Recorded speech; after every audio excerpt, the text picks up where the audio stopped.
Okay, well, hi again, Vancouver, and everybody else out there. Thanks for joining this virtual birding tour of Central Florida. Although the Orlando area is an outstanding theme park destination, don't count on seeing too many theme park photos tonight. Uh, don't get me wrong, Disney is just a great place to visit, but this is a virtual birding vacation. I will show you dozens and dozens of species, many not occurring in the Vancouver area, and I'll talk about a few experiences I've had out along the trail, and I'll try to relay a few interesting facts too. By no means am I going to try to cover all the species in Central Florida. Okay, hop on your virtual jet, buckle your seatbelts for the 2,500-mile trip from Vancouver to Orlando. Well, welcome to Florida. Florida's more than 5 times longer than wide. If you traveled from Pensacola in the Panhandle all the way to Key West down in the southernmost tip in the Keys, you'd drive 850 miles. But in Central Florida, traveling from the Atlantic Ocean to the Gulf of Mexico is only 150 miles. Okay, here's our game plan. For fun, I'll reference birding destinations to Disney World. Our tour stops are designated with the red stars. As we prepare to depart, I'll mention a couple of things about my background. Well, my life can be summed up as things with wings, birds, butterflies, dragonflies, and airplanes. Most birders have a spark moment. And for me, it was when my family erected a bird feeder in my backyard as a child. And the northern flicker started coming. Yeah, I know. Only a northern flicker. Yeah, big deal, right? But for me, using my golden book, Nature Guide to Birds, I had made my first identification. And I still have that book today. And you can see it right up there in the right-hand corner of the screen.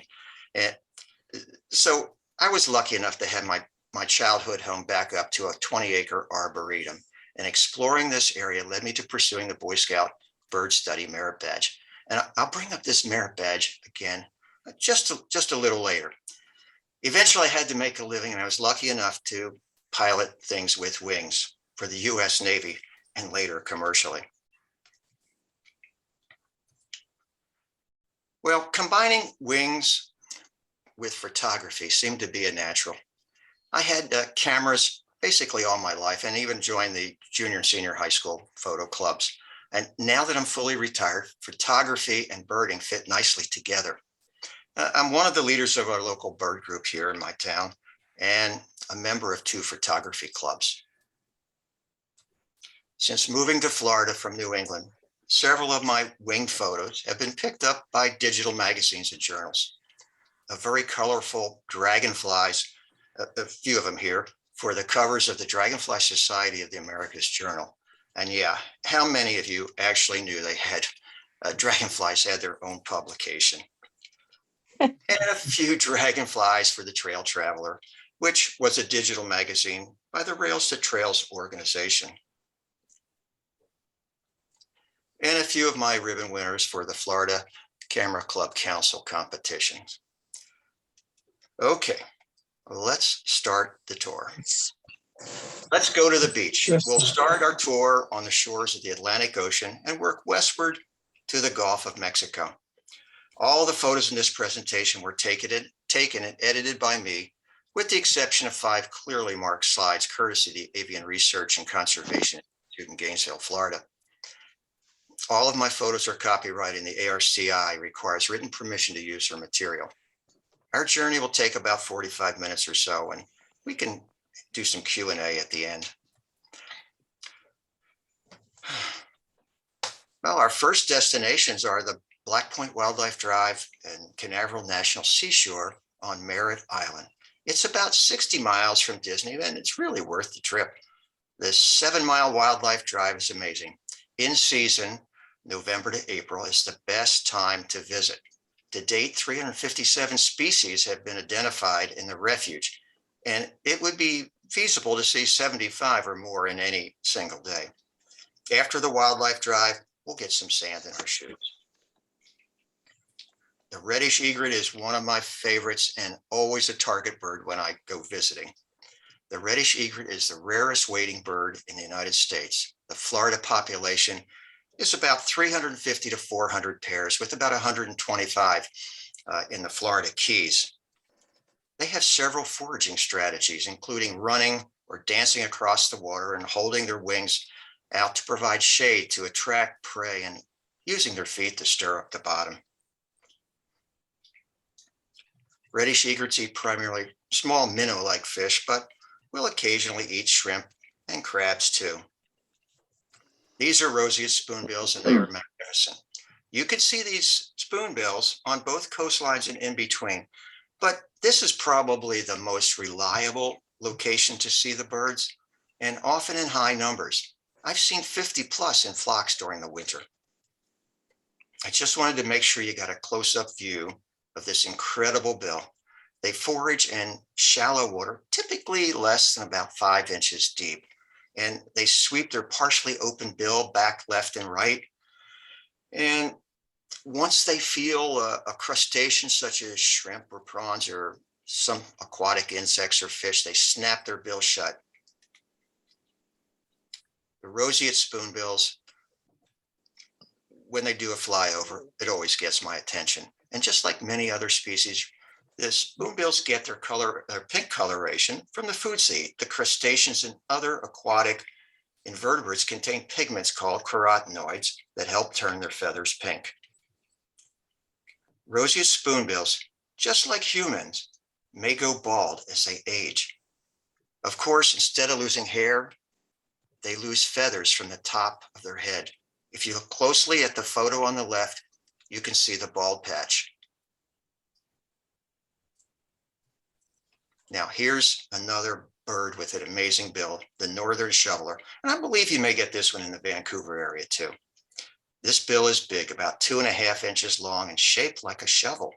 But that odd-shaped bill also has about 110 fine projections along the edges that act like a colander. It filters out tiny crustaceans, seeds, and aquatic invertebrates from the water. Here's the female. Northern shovelers are monogamous and remain together longer than pairs of most other dabbling ducks. This cinnamon teal drew quite a few curious birders when it showed up with a flock of blue-winged teals. We don't normally get cinnamons on the East Coast. Enough driving. Let's get out to the Atlantic Ocean. Here's a look at the camouflage of the ruddy turnstone. These guys are long-distance migrants. They breed across the high Arctic, along rocky coasts and in the tundra. Turnstones are very fast flyers. When covering the enormous distance between their breeding and non-breeding grounds, they average 27 to 47 miles per hour. Young turnstones take their first flight when they are only 19 days old. Then 2 days later, they start their southern migration. To make matters even tougher on a 3-week-old bird, their parents have already departed by this time, leaving the youngsters to make their first migration on their own. Just a few more pics of this incredible species. Well, in Florida, we see 2 species of pelicans, the brown and the American white pelican. Typically, the white pelicans are inland and an occasional visitor to the coast, and browns are just the opposite. The hunting techniques of these 2 species tend to be quite different. The whites will cooperatively herd prey by swimming together, and in unison, they dip their heads and giant bills underwater and they scoop out the fish. The brown is much more of an individual hunter and usually employs a plunge dive from varying altitudes. During the dive, the brown pelican tucks its head and rotates its body to the left, cushioning the trachea and the esophagus, which are located on the right side of the neck from the water impact. Now, the brown pelicans are really a success story for wildlife conservation. They nearly disappeared from North America between the late 1950s and early 1970s because of pesticides entering their food chain.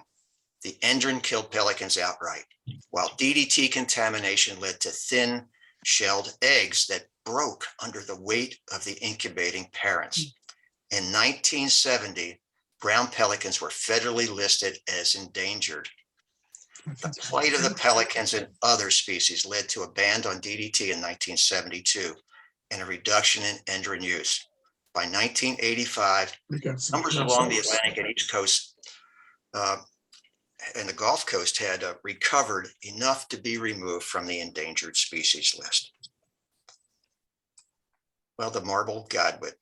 Well, shorebirds have some of the most interesting bill shapes. The godwit plunges its 5-inch long, slightly upturned bill into the sand to pull out aquatic invertebrates like crabs and clams. Now, short-billed dowitchers are most often seen near the beach, while the long-billed dowitchers are seen inland and seldom on the beach. Most of the shorebirds we see on the Atlantic coast, we see on the Gulf Coast too. So we'll see some more shorebirds when we visit the Gulf of Mexico. No visit to Florida would be complete without seeing the iconic Florida scrub jay.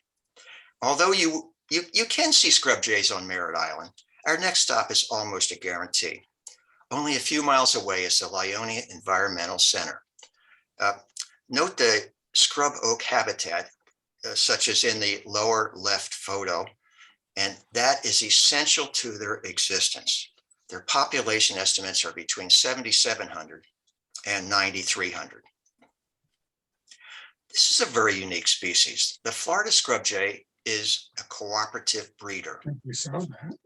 When the offspring leave the nest, instead of going off to raise young on their own, they stay with their parents. They help them raise the next year's brood. Working together, individual family members take turns watching for threats, while the rest of the family forages for food. Their alert calls can differentiate between an airborne and a ground threat. If a dangerous hawk is seen, the lookout will give one call, and if a snake is seen, there's a different call. Now, Florida scrub jays don't migrate and rarely move more than a few miles from where they're hatched. They don't like to move across areas that aren't scrub oak. Increased fragmentation of their habitat, means that Florida scrub jays are now very isolated. Despite being separated by less than 100 miles, jays on the Atlantic coast, Central Florida, and Southwest Florida have different vocalizations. Now, off to the land between the coastlines. Now, we'll take a look at 5 destinations on the interior Florida peninsula. There's Disney World for your reference at the bottom of the map. Our first stop is only 20 miles north of Disney World, and it's the 11-mile Lake Apopka Wildlife Drive. If you prefer to walk or even bike, it has miles and miles of trails too. Apopka is the Seminole word meaning potato eating place. And this lake has an area of 48 square miles, and it's the 4th largest lake in Florida. The North Shore is known for its bird population. Annually during the holiday season, the Audubon Christmas bird count is conducted. During the 1998 count, there were 174 species identified. That's the highest number of species total for an inland count in the 115-year history of the CBC. The total all-time list of bird species here is over 362. You will see dozens and dozens of ospreys here. Their diet is 99% fresh and saltwater fish. Ospreys are incredible anglers.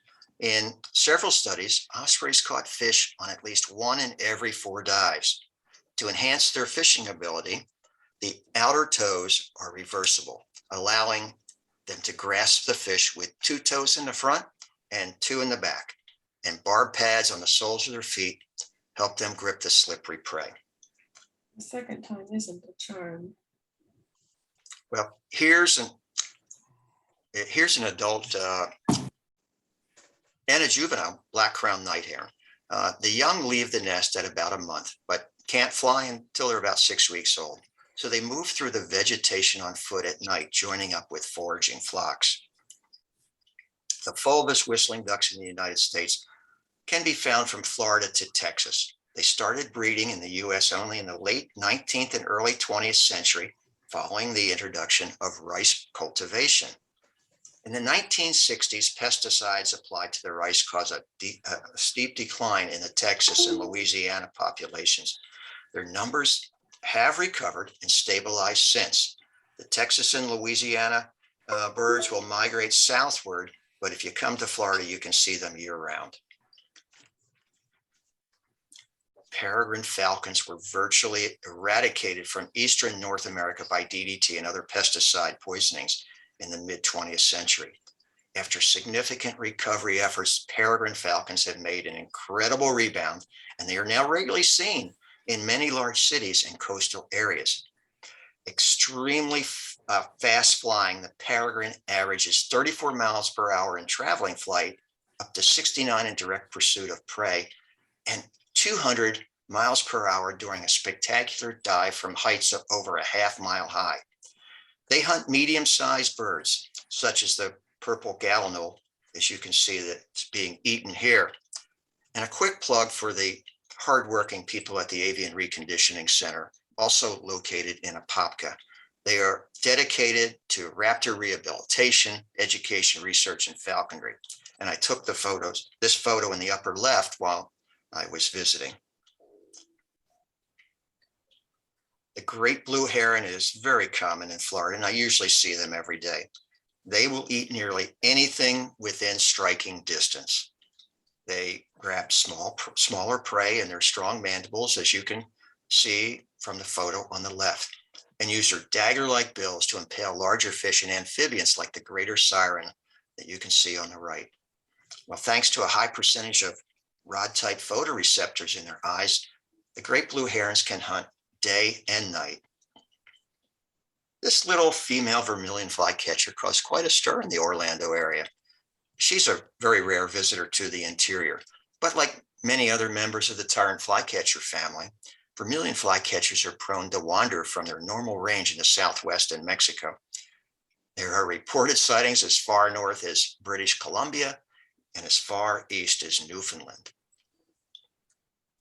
Before we motor on, here are a few more of the regular suspects. I love the flexibility of the tricolored heron's neck and the reflections of the snowy egret, and the pied-billed grebe, and a belted kingfisher who looks ready for takeoff.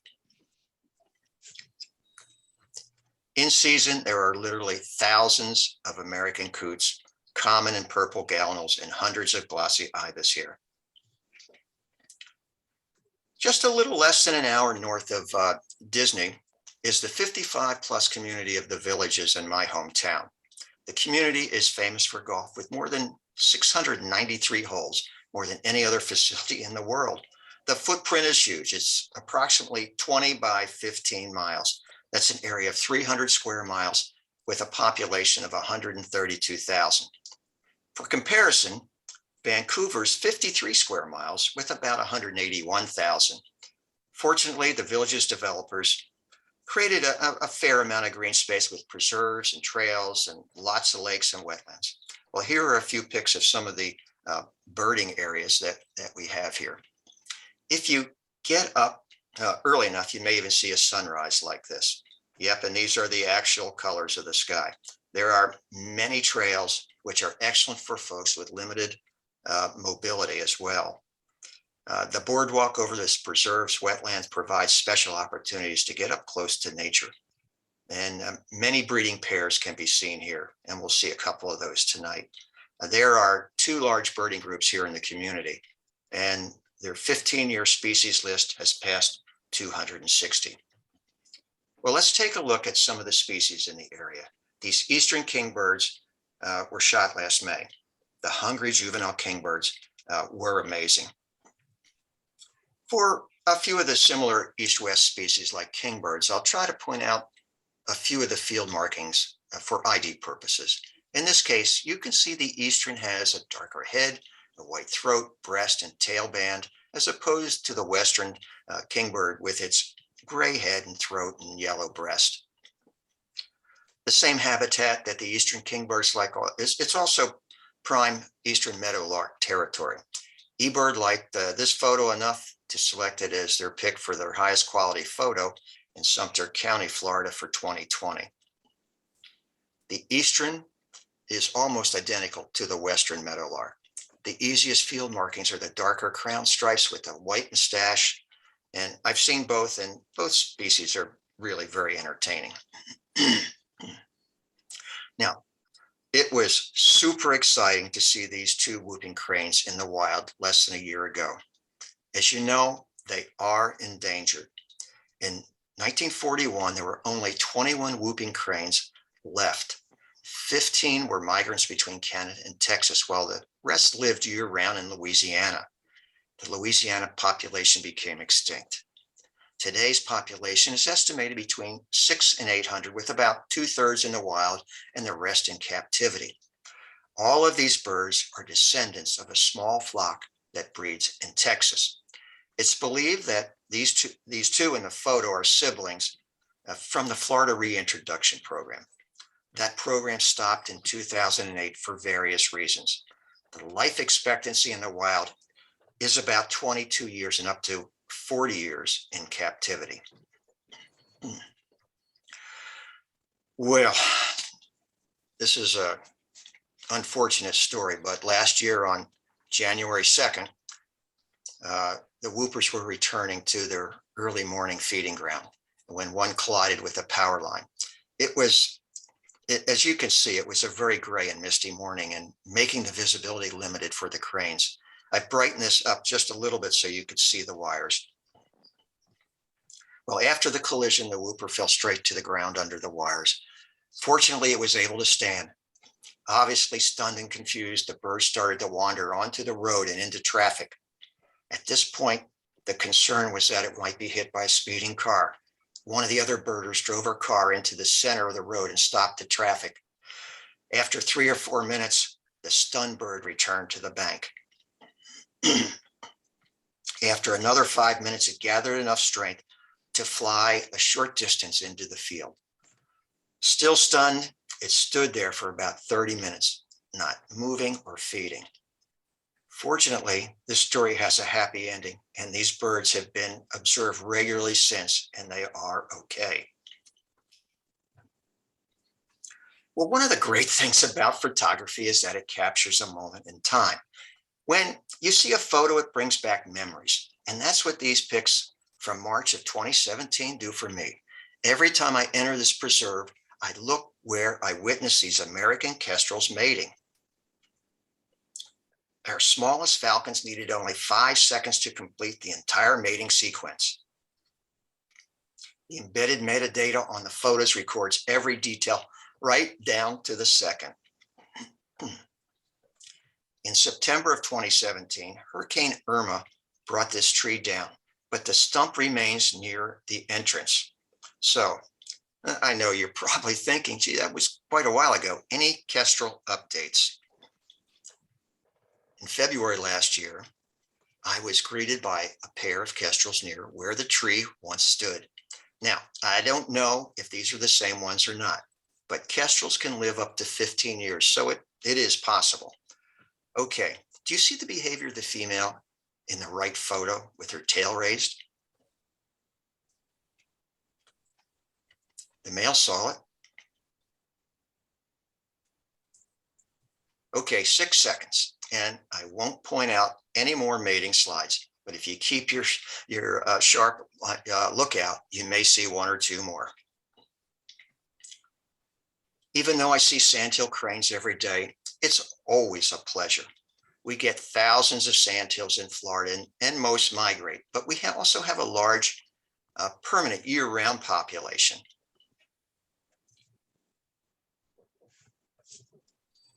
Here's a young sandhill colt. This pair of adults has been nesting in the same area for several years. In general, sandhill cranes will breed between 2 and 7 years. That's when they start. They mate for life, which can be up to 20 years. They stay with their mates year-round too. Juveniles stick close to the parents for the first 9 or 10 months after hatching. They produce 1 brood per year, and the clutch is usually 1 to 3 eggs, typically 2, but only 1 usually survives to fledge. These pics are from January 2021, just about a year ago. There were 2 eggs in the nest. The incubation period was about 30 days. The first one hatched on February 3rd. Unfortunately, the second egg didn't make it. In as little as 8 hours, the newborn colt can leave the nest. This photo was taken one day after hatching with the colt circled in red. The adults will continue to feed it for quite a while. This is the next day. It will take 65 to 75 days after hatching for the colt to fledge, and it did in April. Just to let you know, sandhills have been in Florida for a very long time. Sandhill fossil remains unearthed at the Macclesfield Shell Pit near Sarasota are estimated to be 2.5 million years old. These photos show the colt at 2.5 weeks. Growing up quickly really helps with their survival rate.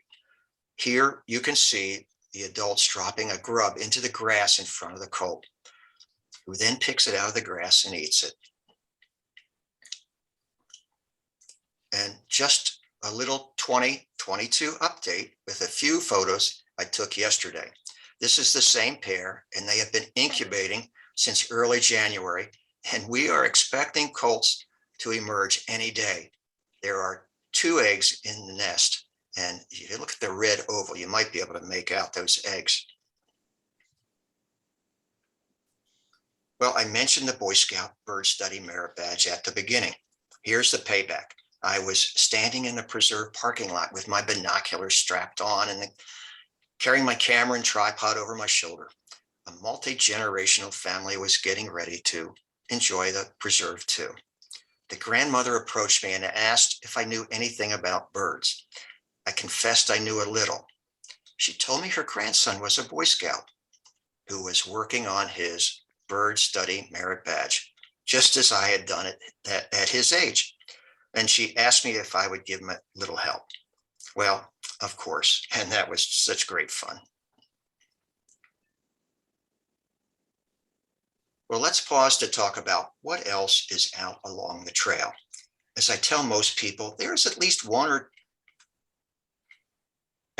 gator in every small to medium pond, and probably more in the larger ponds.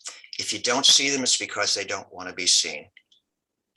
Now, as a birder, we are generally looking up, but every once in a while, it might pay to look down too, especially when an alligator decides to share the trail with you, as the one on the bottom lower right did with me recently. Well, lots of other wildlife too. Keep a good lookout. These snakes are both non-venomous, but we have our share of venomous ones too.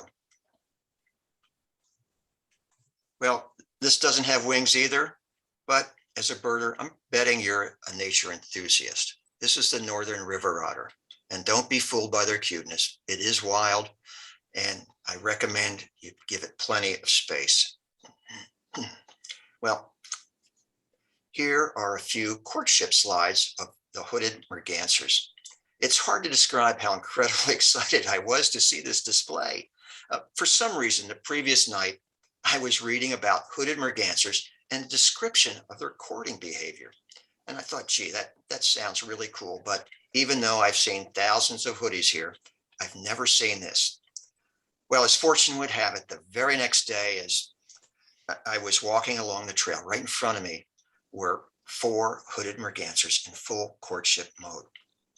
Check out those males with the hood extension. Do you think the females were impressed? No.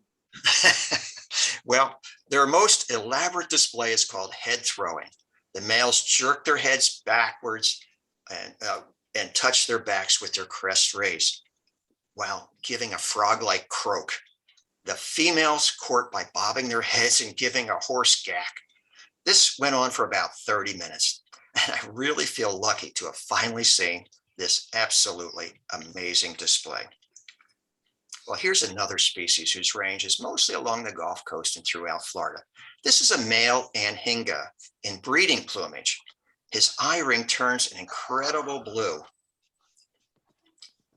In the upper left photo, you can see a non-breeding male without the blue eye ring.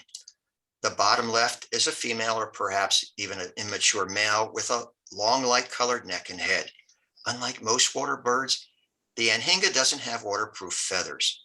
When taking a break from underwater hunting, you will likely see the wings spread out with them drying their feathers. This sequence of an anhinga played right out in front of me. The majority of the anhinga's diet consists of small to medium-sized fish. They swim slowly underwater, stalking fish around submerged vegetation. They spear fish through the side with their straight, sharp bill. In the photo on the left, it looks like the fish is going to go down pretty easily and swallowed quickly, but not so fast.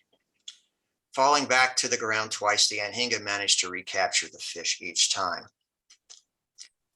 After lots of flipping and repositioning, it finally got its meal. This is an early morning shot of a male and female pileated woodpecker.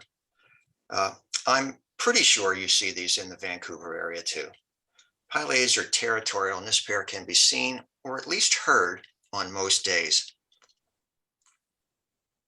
I watched this male over several weeks last April. He diligently excavated the large nesting cavity in the dead pine. The male does most of the excavating, and the female contributes with the final stages. The entrance hole is oblong rather than the circular shape of most woodpecker holes. For the finishing touches, he climbs all the way into the hole and chips away from the inside. The nest construction usually takes 3 to 6 weeks, and nests are rarely reused. If the female approves of the nest, it will be used. If not, that's a lot of work for nothing. Apparently, she didn't like this nest.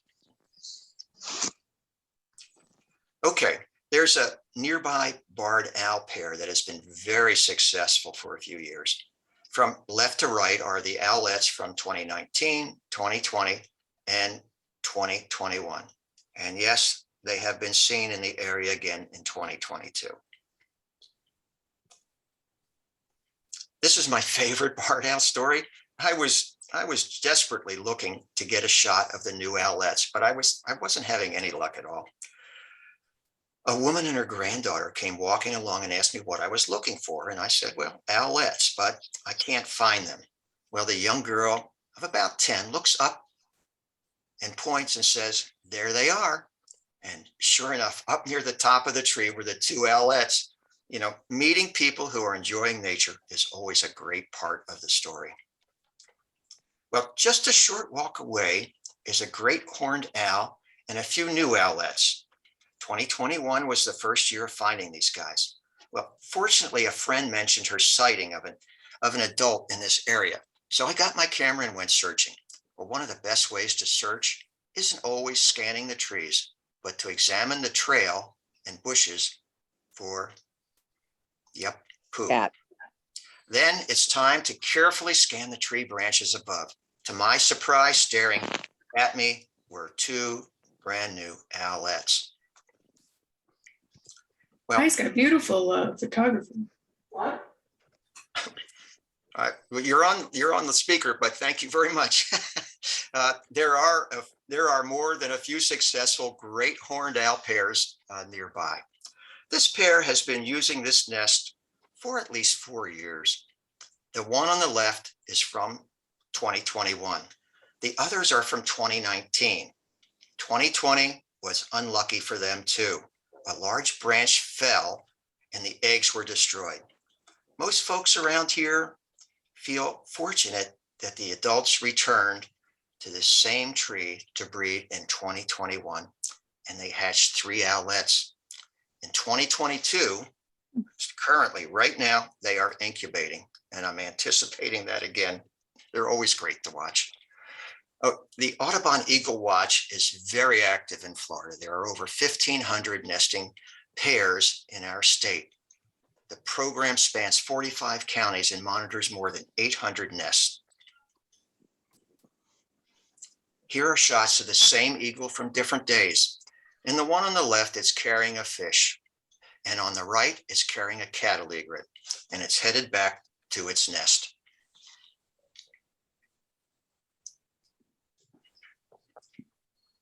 Well, there are two nests circled in red, but do you think the eagle's nest is on the left or the right photo? Well, you got it if you pick the power line tower. Man-made structures like these power line towers are being utilized in increasing numbers due to loss of suitable nesting habitat. The trees on the right are the home of the very successful great horned owls that we just saw. The tower and the trees are separated by only 600 yards, and I took these photos from the same spot by turning 180 degrees. Always hungry, the eaglets are waiting for their meal. When the fish arrives, one adult starts feeding the eaglets while the other flies off in search of more prey. If you look closely, you can see what happened to the cattle egret. The blowing feathers in the breeze look like a mini snowstorm. Here's one of the youngsters stretching their wings. Well, sometimes things get carried away. Early in the morning, one of the juveniles was either blown off the nest or perhaps just testing his wings and couldn't get back, so it glided to the ground. The adult eagle kept watch, but so did concerned birders. By the afternoon, it was very clear the juvenile was unable to return to the nest. That's when trained bird rescuers helped it get into the lower branches of a nearby small tree. Initially, the rescuers provided food to a very hungry bird. Luckily, the adult eagles resumed feeding the next day. Early on the third day, the juvenile had regained enough strength to return to the nest. It's always great to have caring and trained birders in the area.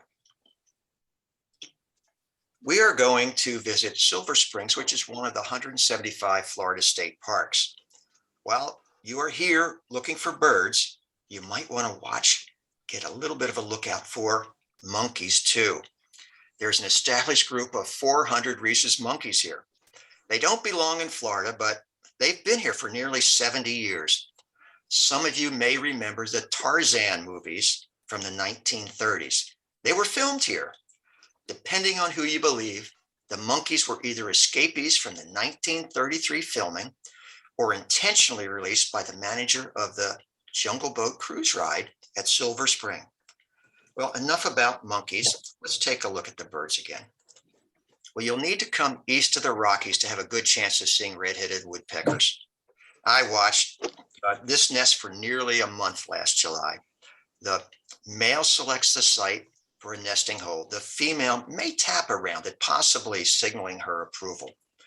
They nest in dead trees, in this case, a pine snag, often selecting ones that have lost most of their bark, creating a smooth surface that may deter snakes. Here's one of the adults, and it's cleaning out waste from the nest.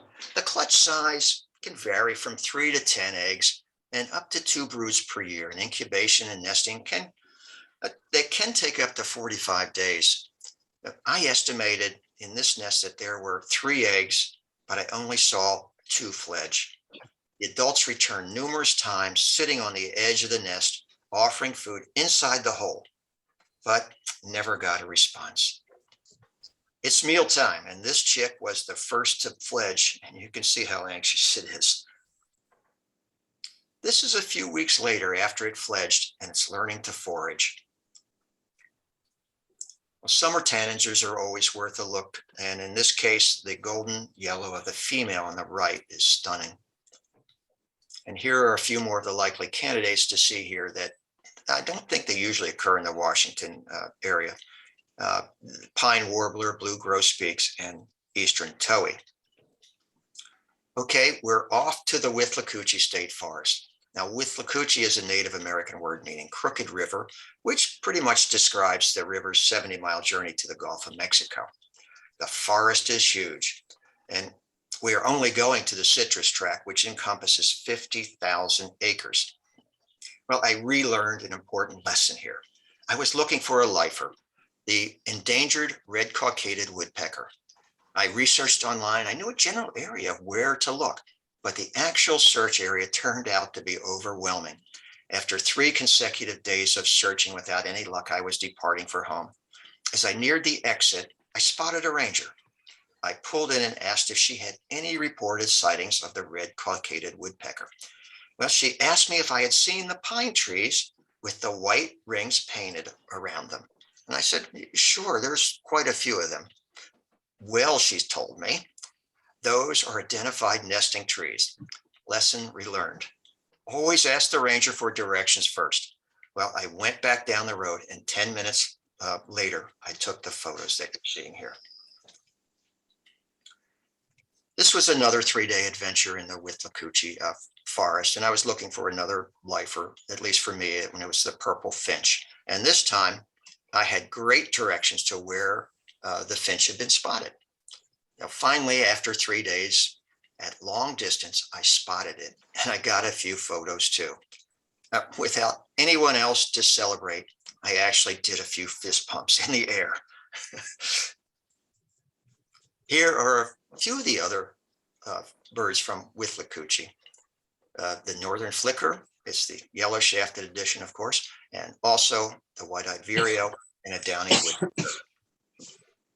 Now we are headed for our northernmost destination near Gainesville, Florida, and it's Paynes Prairie State Park.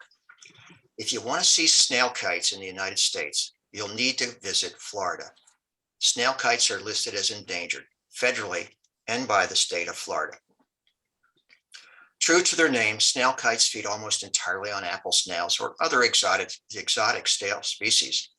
This snail population are tied directly to water conditions.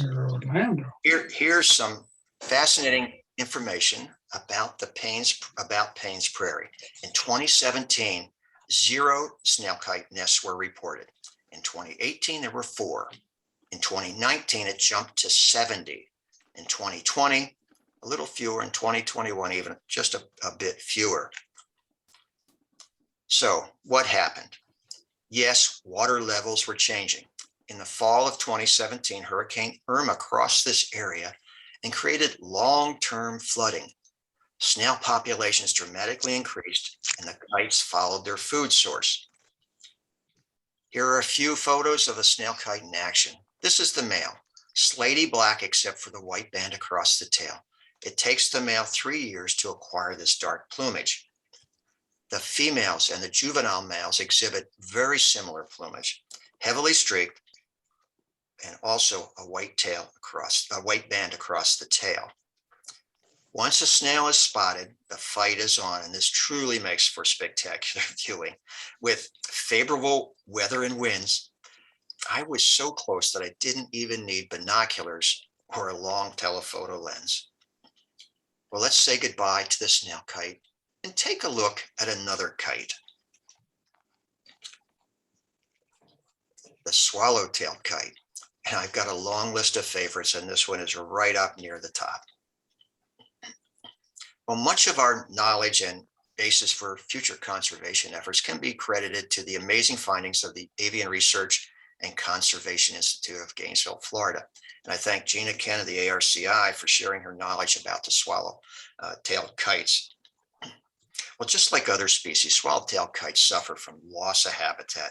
Their 21 state pre-1940 range is on the left, and you can see what it's been reduced to now on the right. The ARCI began tagging swallowtail kites in 1996 with small satellite transmitters.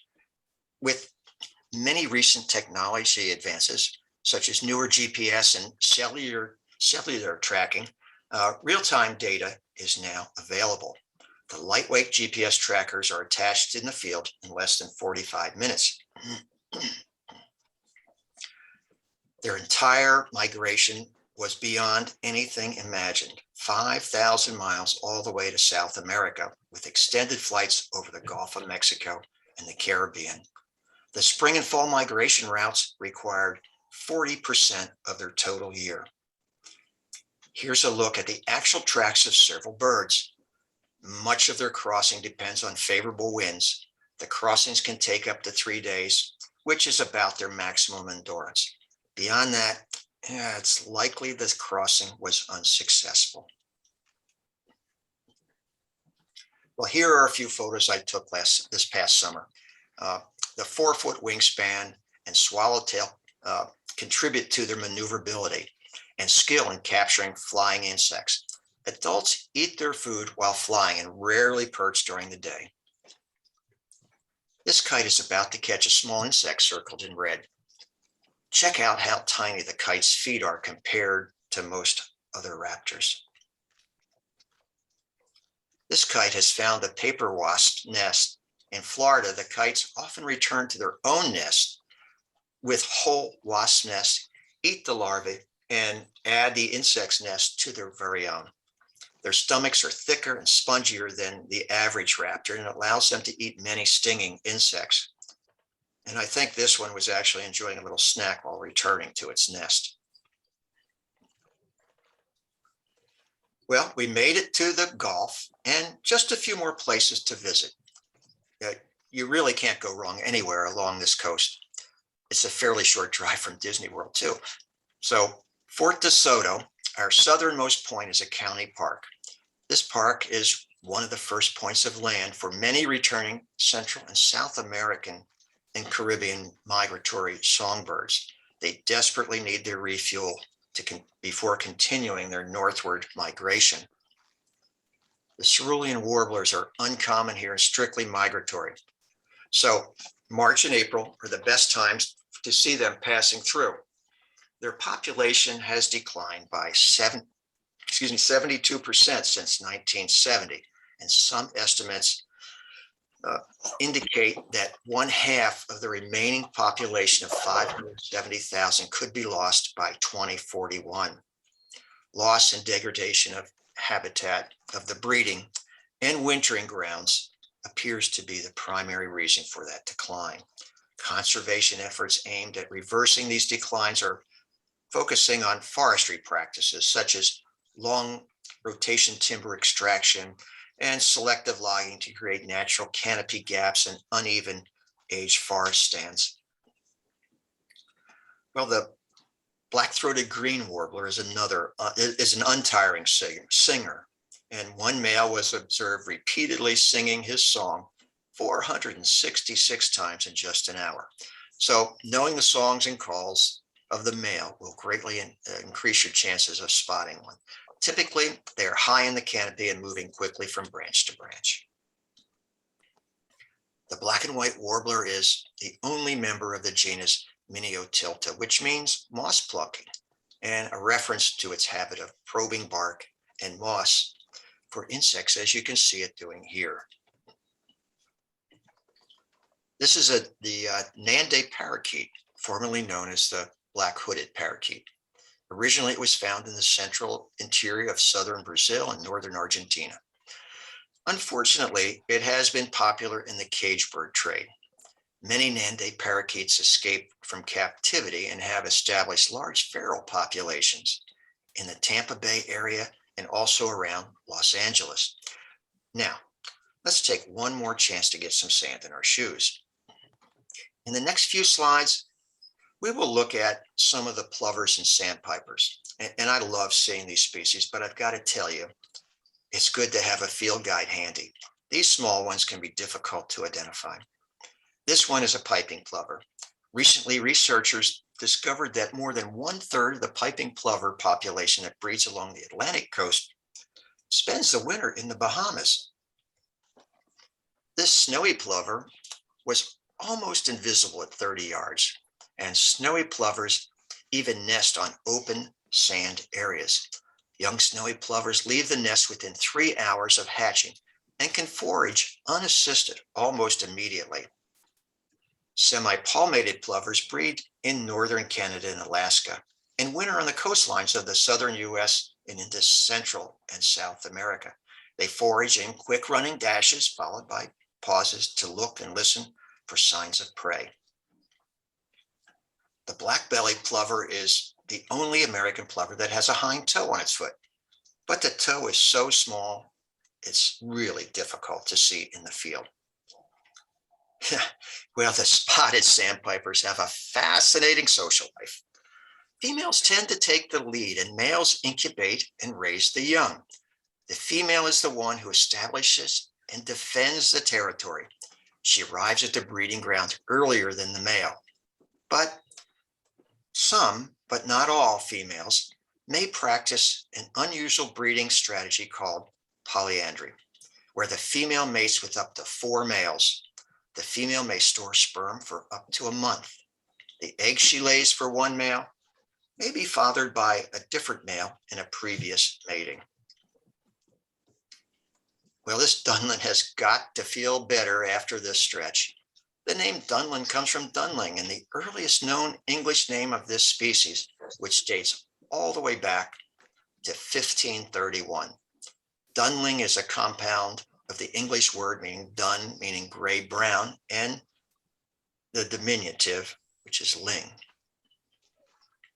Another long-distance migrant, the sanderlings breed in the high Arctic and then winter along the coast of the US and the Caribbean and South America. Although both willet parents incubate eggs, only the male will spend the night on the nest. Willets can feed both day and night, and using the sensitive tip of their bills, not just eyesight.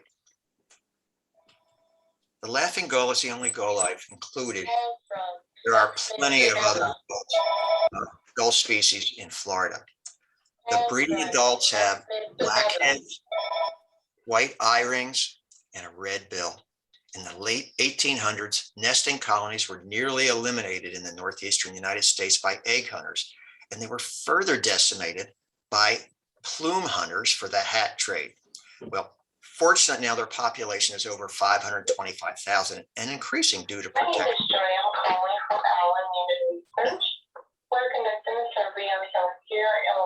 So it looks like, Barbara, if you could mute your speaker, that would be great. For quality and training purposes. Please share in or are you the primary decision maker for healthcare issues in your household? Okay, well, I'll try to continue here. Like many gulls, the laughing gull takes 3 years to acquire adult plumage. There's a juvenile in the bottom left. Of course, breeding and non-breeding laughing gulls have different plumages too. And on the right is one in breeding plumage, and on the upper left and center, you can see the non-breeding plumage. Let's talk royal terns for a few minutes. Here you see the breeding plumage on the left and the non-breeding on the right. In summer and fall, the royal terns most of their black crest to show the white forehead. Well, here's a sequence that I captured last spring. The two in the foreground are showing courtship behavior. Now, royal terns tolerate others well, except during the height of courtship, when males are prone to squabble with each other. Often these courtship displays attract the interest of a third tern. This leads to some aggressive behavior. Yes, this is the three's a crowd routine. Even though the second male is offering the female a small fish, as you can see on the left. Well, further discussion by the males made no difference. She would have no part of the second male. Well, this is a black skimmer, and it has many folk names in North America where it's been called scissorbill, shearwater, sea dog, flood gull, storm gull, razorbill, and cutwater. And although the black skimmer can be active throughout the day, the best times to see it in action is dawn and dusk. Well, do you see the green band on this juvenile black skimmer? Meet B99. Well, here's a plug for the US Geological Survey Bureau and their North American bird banding program. I'm sure many of you are familiar with this important program. This is the certificate I received for reporting B99.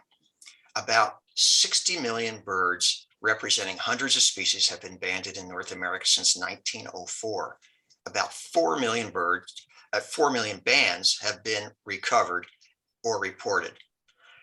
The data helps to monitor population, setting hunting regulations to restore endangered species, to study the effects of environmental contaminants, and address issues such as avian influenza and bird hazards at airports.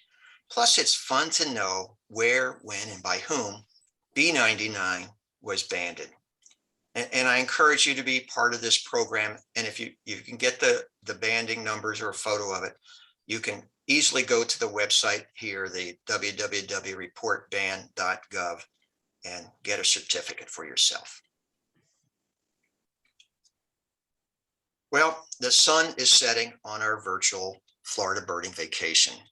As Disney might say, I hope you have had a magical time. If you weren't counting, there were 69 bird species. And don't forget the 5 dragonflies, the otters, the gators, the snakes, and spiders too. Well, if these are the kind of things you enjoy, then I hope you will turn this virtual vacation into a real birding vacation. Here's where we were tonight. And here are a few of my resources that I used.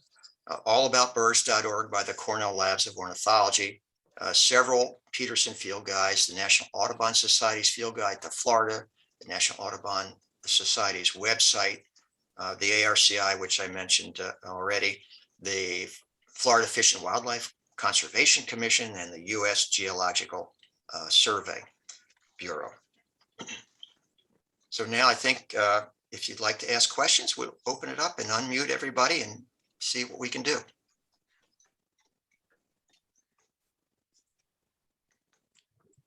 Let's see. Don, should I stop sharing and go back to you, or what do you want to do here? No, we usually don't have people unmuted. We'll just have them type in questions in the chat box or in the Q&A box at the bottom of their screen, of their screen. Otherwise, it was excellent photo, Stan. Really appreciate the quality of that and good information about each bird as well. Okay, I can trying to get. Okay, I see the chat here. I don't see any questions yet. Okay.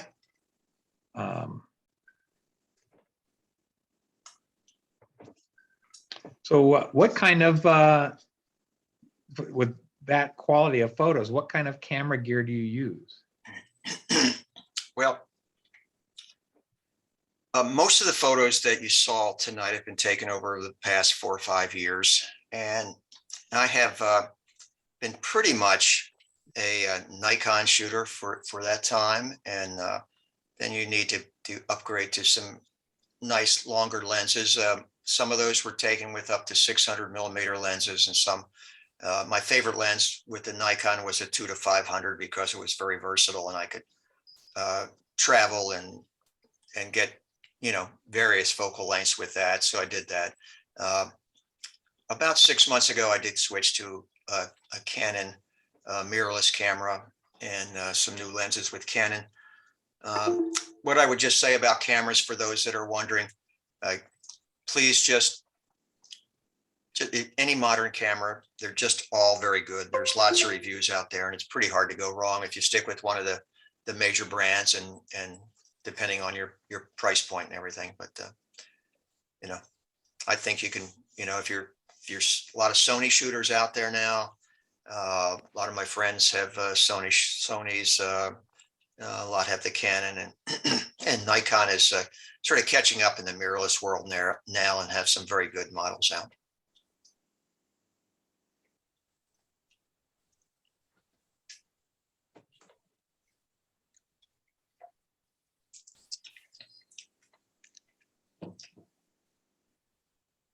Okay, well, it appears like there are no questions. So, and I know it's late back there for you, Stan. So really want to thank you again for, well, here's a question. Can you recommend any birding tour companies for Florida? Ooh, I don't use any here. I don't know of any right off the top of my head. I think probably everybody's familiar with eBird now, and so that is, if you have a specific target bird in mind, that is a good place to go and start your search. But I'm sure if you Google the tour companies in Florida, you will find many. I do know some Well, I think, I want to say Matt Kliskowski, if you know him. I think he gives bird tours, and he's a photographer mostly. And there's a few other really outstanding people that give bird tours across Central Florida and all of Florida for that matter. There are some pelagic operators that you can also contract on both the Atlantic and the Gulf. And what is the best month to visit? Well, the best month to visit is somewhere between November and April, but I would tend to say between February and March seem to be very good to get most of the species that you saw tonight. The only ones that you won't see if you come in this, you'll see a lot of these birds that you saw tonight if you come in the summer or outside of that period. But many of the migratory birds, of course, will have gone north. But if you remember the swallowtail kite, you will only see those in the summertime because they're in South America now, and they will come back in the summer, and then they'll be here for a couple of months, and then they'll leave again.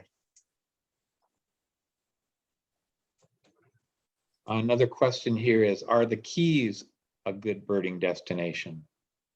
Oh yeah, they have they do get some species in the Keys that we don't get in Central Florida. So yes, they don't get, a lot of the birds don't go that far south, but you will get a wide variety, and you'll have a great time in the Keys. Plus, it's just a wonderful place to visit anyway if you haven't been there, and the waters are incredible. It's really a wonderful place, and there are golly, there are probably a minimum of a half a dozen, probably close to a dozen state parks down there that you can stop along all the different Keys, and they're all birding trails there too. Florida also has a system called Great Birding Trails, and you see signs all over the state pointing your way to to birding trails that are designated. So if you go up and just Google Florida Great Birding Trails, and you'll get a list of hundreds of different places that you can go. The best time to visit the Keys, I would recommend to avoid the summer months if you can. But if that's the only time you can go, I would still go. But just like most of the things, November, December through about April are the best months to be anywhere in Southern Florida to see stuff. The weather should be great. The summer comes, and I think probably most of you are familiar with the weather patterns in Florida. Usually in the summer, the mornings are very nice. The cumulus clouds build up and often develop into thunderstorms in the late afternoon. But once after it rains, it's pretty nice again. So you can go back out, and it's really good. Right now, the temperatures vary quite a bit. I saw a cartoon today that said, congratulations, and had a little trophy in it and everything, people jumping on the beach. And it says, we survived the Florida winter, January 29th through the 31st. Oh, that we have pretty good weather. It's back to 70 again today. So any time